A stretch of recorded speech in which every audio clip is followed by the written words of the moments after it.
yeah, there's.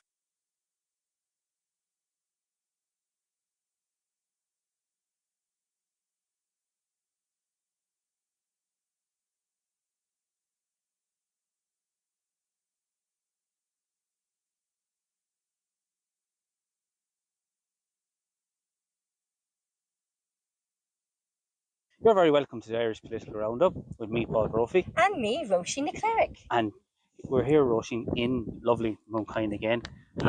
Beautiful surroundings of the river shore here with Fine Gael councillor Pat Dunphy. Gosh, Pat, this is a really picturesque site you have here within Mooncoin, and not only there's a lot of history here with various fishing that went on, it is a really, really beautiful place. Yeah, well, first of all, you're welcome here, lads, and thanks very much for being around. Yes, it's a fabulous spot. As you can see today, we're in the middle of this good spell of weather, and by the river, by the water, it's a fantastic. The little breeze coming in to cool you down or burn you, whatever. Yes, absolutely. But it is a fabulous place, and I suppose a lot of credit must be given over the years to the people from Cllr area here, led by the late Josie Dolan, who did so much work to deliver this. Look, people can come down and park, they can have picnics, you see all the tables over there, and I suppose the council supporting it over the years as well has made it what it is. So it's a fantastic key and a place, a natural spot of beauty where people can visit, and as you can see, the cars coming in and out. Sometimes here you wouldn't get parking. So, like you can look there, Mooncoin actually is based on the river. It's most of the parish. When you look down, all of the way down to, say, go down to near Granny Castle. Right. And you go from this area down, you have the whole Chleirigh area of Mooncoin. That's the district of Mooncoin, all along by the river. It's a fantastic setup. People probably don't realise what the river does for the place. It's so wide, it's so big down here, and beautiful over day like today. Sometimes it can be plenty ways out there. So that's absolutely. But what I want to maybe highlight, I suppose, to you is the fact that a type of fishing called snapnet fishing, right, where it took place here for hundreds of years, going back to where they lived. We think it came in with the Vikings. You're going that far back because the boats, fishing cots that they used, and some people are going to have made them, had a keel that was of Viking origin. The way the Vikings built their boats. Okay. Excuse me. So anyway, that snapping the fishing went on and fed families around here in the times of the famine. It was a great asset, and always up to 12 years ago when it stopped. Right. And completely stopped because we were stopped. The licenses there's about 50 licenses on this river. You could say fishing was done between Granny and Kilkenny, up that far, the snapnet fishing. And the authorities, that be the scientists, because of the way the world was heading and biodiversity, all that type of thing rolled into one, they brought up certain figures that if there weren't a certain amount of fish in the river, you wouldn't be left fish. What type of fish would have been caught? Salmon. Salmon, okay. Yeah.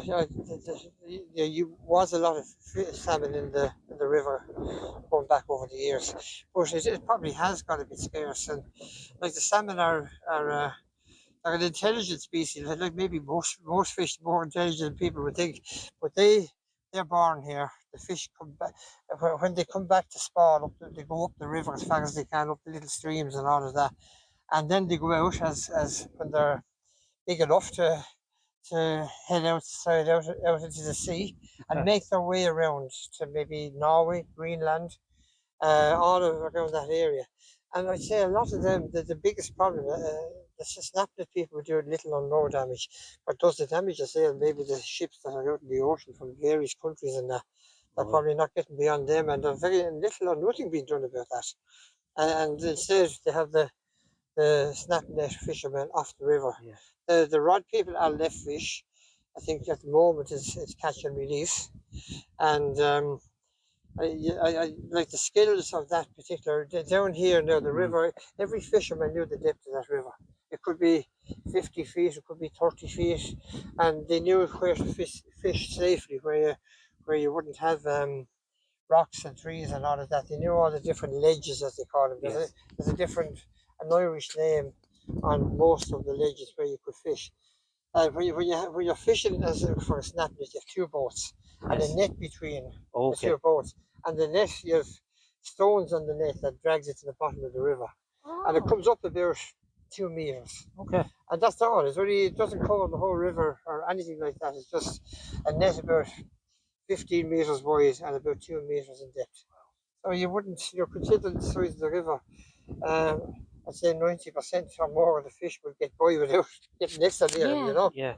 So we're off the river, and that skill that's handed down for generations is being lost. I remember the Department of Heritage at the time, maybe 6-7 years ago, put it on the National Inventory of Cultural Heritage. Okay. I remember being in Dublin today, snapping it, fishing, because they thought so much of the skill, and now the skill has been lost. And that particular same day, just to show you the level it was at, that was the same day that hurling was put on it. See, because of the skill, of the unique skill it was. So hurling and snapping and fishing, and there was a few others from around Ireland on the same day, and yet the authorities are saying there's not enough fish going up. And I noticed that they moved the calculations changed too in order to keep you off it. There's almost enough fish in that river for people to be fishing, maybe even 100 more, something like they do some kind of guesswork basically as to what's going up the river. that's what I was going to ask. Where's their research and evidence to back There's no evidence, guesswork.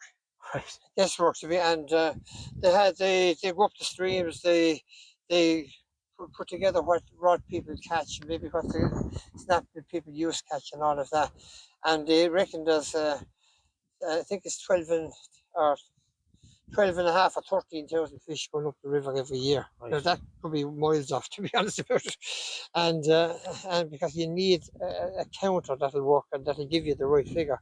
But anyway, you need to get maybe 14,000. Yes. Sure, sometimes it goes over 14,000, maybe 14,100, and they still wouldn't let you. So I think we're like, it's a small thing because it's only carried out on the Nore in the Steag, Really? Right.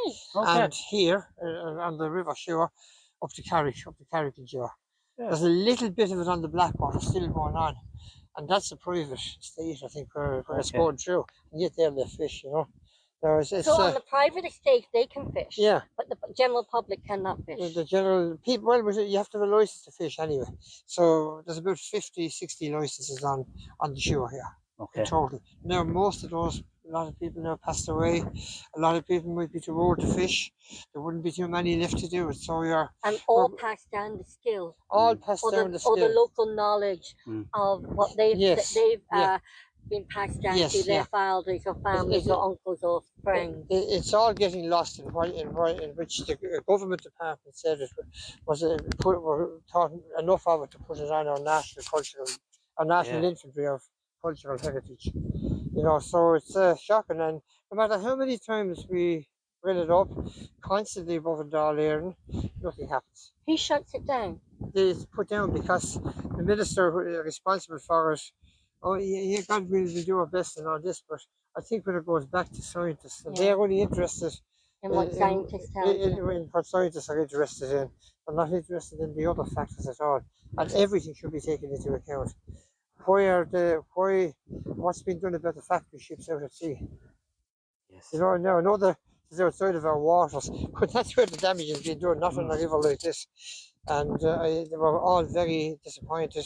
People asking, if you want to know what you were asking me on an earlier interview about what do people talk about. They talk about that in Mooncoin, a lot of them. Really? A lot of the fishermen are always asking, and like we're always asking at high level and getting nowhere. What about with Senator Manus Boyle? He's a fisherman. He is. He's Donegal, I think. Donegal, and he's representing the fishermen now in Gael. Well, there's a man from around here, Peter Welch is his name, and he's on a national committee where he's raised it. He's only on that for about 2 years there. Right. But he's tried to raise it, and he said he's getting great support from the Donegal man on it. So I look at people have to hop on because it'll die. It'll never happen again. And something that's there since the time of the Vikings Wow. that people lived on when we had famines. Mhm. That are actually scientists are paying no attention to the heritage aspect of it. And fish now, Yeah. you can't afford to buy fish Yeah. now, because we've done an awful lot of work with and interviews with Yeah, Patrick absolutely. Murphy of the Southwest Fisheries. Fish Fish- producers fish- organisation. Whoa. Thank you, Paul. Yeah. And you know, even like the amount of the fishermen are only allowed to catch 15% of the fishing quota in our Irish sea waters, Mm. and all that the European and even Norway and Iceland are looking to come. They're taking all our fish, and Yeah. we're buying it back Yeah. from Oh them. yeah, definitely. And Yeah, not that's the super yeah. trawlers that you're not you're good enough talking at about. all. What's going on, and I think like I suppose there's so few people doing this type of fishing, it's just hard to get any place because we'd be small. Mm. You know, we probably don't carry much of a threat because of the size. You know, but we're going to keep at it anyway. Try to keep making.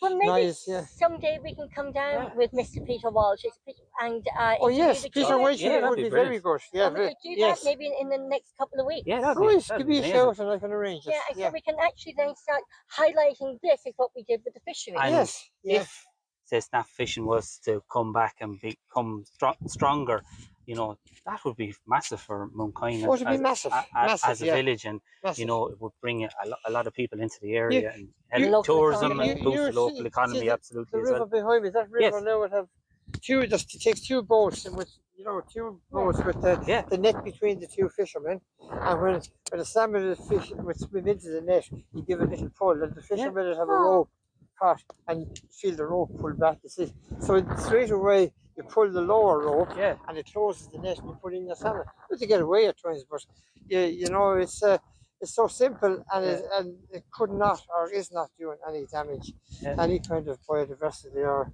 what's going on. You know, the damage is being done elsewhere, and Yes. and we'll be told, oh, Europe, yeah, but what are Europe doing about it? That's the question. It's shameful that our heritage is being taken away from us, especially in the local skill of fishing. And so Jesus was a fisherman. You know, he was. Yeah, that's right. You know, he The was. loaves and the fishes. Yeah, Yeah, you know. yeah, And so it's also biblical too about the fisheries and fishermen and everything else. And It's one of the healthiest things you can eat. It is, yeah. And even if people on their license were allowed to catch a small amount, at least to be out doing it. Yeah. And the people You are don't know. still I going. can understand it wouldn't be a business type of thing now or No. anything like that. No. Yeah. To be mainly a pastime, I suppose, Yeah. if it came back, would be keeping the skill alive. Absolutely. As you said, Roisin, I think to think that scientists will think of everything and have no thought for heritage, which is huge. Yeah. Our heritage is huge. in this And country. who pay? And See, a I lot of always things, say, who pays the scientists for their research Yes. to come up with the answer Yeah.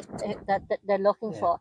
And all scientists are paid, and PhDs are all sponsored And the paid. fact that snap fishing is on a heritage inventory, you know, that should be enough to say, look, this has to continue. It has to be caught be allowed. because of its cultural heritage status. A certain amount should allow be caught. But you think it could be considerably more could happen. Yeah, and I don't believe the way like when the figures seem to change. I was talking to Peter Welch the other day, and you know when they do their guesstimate, as I call it, which is not worth much. When they do that and they have a figure which is always looks to be a little bit under what it should be, you know, if there were any more fish in that estimate, the figures that they calculate to see whether we could fish or not change. They change to keep it under. That's what I see happening anyway. They'd have to prove a lot to me for me to think any different. Right. But anyway, we just have to keep fighting them and asking them, and I think we'll have to go back to the minister now. Ministers are very reluctant when they're talking about scientists, which are really department people at the end of the day. But they're very reluctant to go again, but they'll have to stand up now as well, I think. Well, maybe it's about time that TDs, ministers, and departments started listening to the people. About time, exactly, about time. And as far as snapping fishing is concerned, I hope the sooner the better, because it'll be gone. Well, Most people fishing that will be able to fish now would be shoving on. Yes. And where's the skill going to go? The skill of the boat building, the skill of making the nets, the skill of fishing, the skill of knowing the river, which could be used for other things as well, once you know that river, you know what I mean? Absolutely. Well, Councillor Patrick Dunphy, thank you so much Great for to have coming you to down. join Great to have the you Irish down, lads. Political Yeah. Roundup. Thanks a million. On your first visit to Mooncoin. It's my first Yeah. visit Yes, to yes, Mooncoin. yes. It's It beautiful. certainly won't be the last. You'll be back. Yeah. Do you know what I noticed driving into Mooncoin? The most beautiful houses, the most beautiful gardens, flower beds, flower pots, and it's just beautiful. Fantastic village, yeah. Fantastic. Everyone, coming into it, everyone look after their gardens and have things right. Yes, And fair play to them for that. beautiful, and this is just beautiful. Like the Yeah. amenities here, and as well as knowing whether I'm standing in the place right where the Roisin Mooncoin was Absolutely. written. Oh, Yeah. that's fair, yeah, sure. That's That field there, field yeah. Yeah, and the banks, the north of, And this is where he used to stroll with her. And sorry, this on the banks is- of the shore that flows down by Mooncoin. There you go. There you go. You have it, Paul, yeah. Spot on. Yeah. Oh God! So every time you listen to the Roisin Mooncoin, think of the fishermen that used to fish here and bring back your fishermen. All the old poor older people Yeah. that are gone with years, the way they Yeah. kept that going. Kept that And going. it wasn't easy. I do it myself. I have a license myself, and Okay. if you got windy like today, and you're trying to, you paddle, keep the cot going with one hand, Right. paddle as they call it, and you'd have the two ropes of the net in the other one. And with that wind, if you didn't keep a strain on it, Yeah. it would sag in the middle. You get nothing at all. That's the. But you wouldn't see it. You have to. It's Mm. down under, maybe 40, 50 feet. Yeah, you needed that upper body strength, I'd say. You do it. you learn. Very quick. Or some of the lads would be training you to fish more, it wouldn't be too soft on you. Yeah. No. Yeah. Pat, what I'm just thinking is it's so relaxing coming here. Just even nice, soft, gentle sound of the waves, Mm. gentle waves Lovely. coming in. Yes, lovely, yes. yeah. Beautiful. Look at On a this. day like today, it's fantastic. It's the width now. The tide is going out now at the moment. Yeah. And I mean, when it comes in, it'll come in right up under us here. Right. Right. And you look down, looking down the river at the width of the river. Not too many rivers are as wide as that. How wide is it? Do you know? There, I suppose it's what 200 yards or something like that, around that 200 meters. If you go down further, it's probably 300. Oh. It gets wider as you go down too. Okay. Yeah. Well, So this is just beautiful. And looking over there, the mountains and the forest. Yes, it's the- beautiful. the Cumberland Mountains, off in the distance there, Yeah. sure. Oh, lovely. Yeah. And you see the little town there in the trees? What's that? Yeah. Portlaw. Portlaw, yeah. Portlaw, yeah. Okay. Yeah. Yeah, that's Beautiful. County Waterford at the other side. And when you look on then, if you got in a boat there now and you went down that river, in a little bit you'd be down at Mount Congreve. Right. And you know where Lovely the walk is in Waterford, Yes. Yeah. that goes out by that. Oh. Yeah, it goes out. We used to go in, there's a key, you just walk up steps and there shouldn't be anything as big as this, but it's when we used to, you fish down with the tide and back with the tide with the turn. But when to be turned and waiting for it to get strong, you'd have the tea and the flask and the sandwiches. And then memories. Those memories. There's somebody wrote up a thing down there in the wood, just down around Congreve, on the railway where you pass by with, if you're walking the Greenway down there, and it says in memory of the Ballygorry fishermen. Ballygorry is a village in the Carrigain area, Mooncoin, down about a mile down the river there. But there were a lot fishing. That's what I probably said. There was a lot from that village. Okay. But it's a pity. great history. It's a great history. Yeah.